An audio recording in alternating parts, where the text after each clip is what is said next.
मारिया खौफ से दरवाजे से पीछे हट गई। इसका सांस बुरी तरह घुटने लगा। वो बेबसी से दीवार के साथ टेक लगाकर बैठ गई। कमरे का दरवाज़ा खिला। मुल्क शहरियर अंदर दाखिल हुआ। जैसे ही मारिया की नज़र इस पर पड़ी, इसकी आंखों में आग भर गई। वो बिजली की सी तेज़ी से उठी और उसकी तरफ लपकी। इसने पूरी क़ुव्वत से शहरियर का गिरेबान पकड़ लिया। तुमने ये सब किया कर दिया। गुस्से से इसके हाथ कांप रहे थे।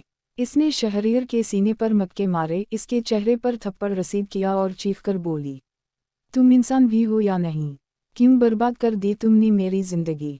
मेरा क्या कसूर था? शहरियर खामोश खड़ा रहा। ना उसने मारिया का हाथ रोका और ना ही कोई जवाब दिया। वो बस उसे देखता रहा। जब मारिया का हौसला जवाब देने लगा तो शहरियर ने धीमी आवाज में कहा, कम अज कम आज तुम मेरे सामने तो हो। मारिया ने नफरत से उसे देखा। तुम्हें जरा भी शर्म नहीं आती? तुमने एक पूरे खानदान की इज्जत दांव पर लगा दी है। वो सरगोशी में बोला, मैंने किसी लड़की से शादी नहीं की। मैंने अपने पूरे खानदान की इज्जत दांव पर लगा दी है। मारिया ने नफरत से उसे देखा। मुझे तुम पर थूकने में भी शर्म महसूस होती है। मैं तुमसे शादी नहीं करूंगी। शादी ज़बरदस्ती नहीं होती। जब लड़की राजी ना हो तो ऐसी शादी की अल्लाह के नज़दीक कोई हैसियत नहीं होती। ये अल्फाज शहरियर के दिल पर हथौड़े की तरह लगे। वो चंद लम्हों तक खामोश खड़ा रहा। फिर धीमी आवाज़ में बोला, ठीक है, मैं अब तुम्हें छोड़ दूंगा। मारिया ने बेइख्तियार इसकी बात काट दी। खुदा के लिए मुझे अभी घर ले चलो। मुझे कुछ नहीं चाहिए, बस मुझे मेरे घर छोड़ दो। शहरियर ने गहरा सांस लिया। लेकिन मेरी भी एक शर्त है। मारिया ने बेसब्री से पूछा, क्या शर्त? तुम कल ये शादी नहीं होने दोगी? मैं ये मंगनी ख़त्म कर दूंगा। फिर मैं बाकायदा रिश्ता लेकर तुम्हारे घर आऊँगा। तुम्हारा हाथ मांगूंगा। शहरियर ने चंद लम्हे खामोशी से मारिया को देखा, फिर दरवाजे की तरफ बढ़ गया। बाहर दो आदमी पहले ही गाड़ी के पास खड़े थे। इसने मुख्तसर सा इशारा किया, गाड़ी निकालो। फिर इसने मारिया की तरफ देखा, मैं तुम्हें घर छोड़ने जा रहा हूँ। मारिया ने कोई जवाब नहीं दिया। इसकी आंखों में सिर्फ एक ही ख्वाहिश थी कि किसी तरह वो अपने घर पहुँच जाए। शहरियर ने गाड़ी का दरवाज़ा खोला। आओ। मारिया खामोशी से गाड़ी में बैठ गई।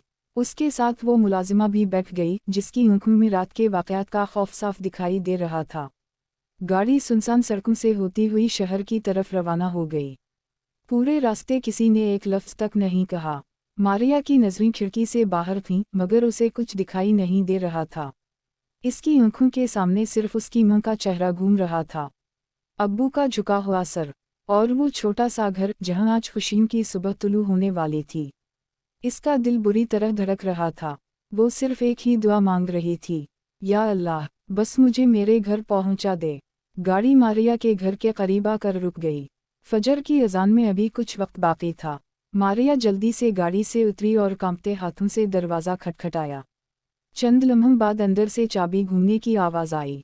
उसकी मां जो मेहमानों के लिए चाय और नाश्ता तैयार करने की खातिर सुबह सोए ही उठ गई थी। जैसे ही उसने दरवाज़ा खोला, मारिया को देखकर वो अपनी जगह साकत रह गई। मारिया। अगले ही लम्हे उसने उसे अंदर खींच लिया और जल्दी से दरवाज़ा बंद कर दिया। बेटी, तुम कहाँ थीं? मारिया के होंठ कांप रहे थे। वो कुछ ना कह सकी। उसकी मां फौरन उसे एक छोटे से कमरे में ले गई और दरवाज़ा बंद कर दिया ताकि घर के दूसरे अफराद या मेहमानों को कुछ मालूम ना हो। दरवाज़ा बंद होते ही मारिया फूट फूट कर रोने लगी। हिचकियों के दरमियान वो सरगोशी में बोली, अम्मी। कभी बेटी चेहरा देखती है, कभी आसमान की तरफ देखती है। इसके हाथ कांप रहे थे। वो बेबसी से ज़मीन पर बैठ गई। या अल्लाह, हम पर कैसी आजमाइश आ गई है। चंद लम्हों बाद उसने खुद को संभाला। फिर धीमी आवाज़ में बोली, तुम्हारे अब्बू अभी मेहमानों की वजह से मस्जिद में सो रहे हैं। मैं इन्हीं जगाती हूँ। मेहमानों के जागने से पहले हमें फैसला करना होगा। ये कहते हुए वो जल्दी से कमरे से बाहर निकल गई।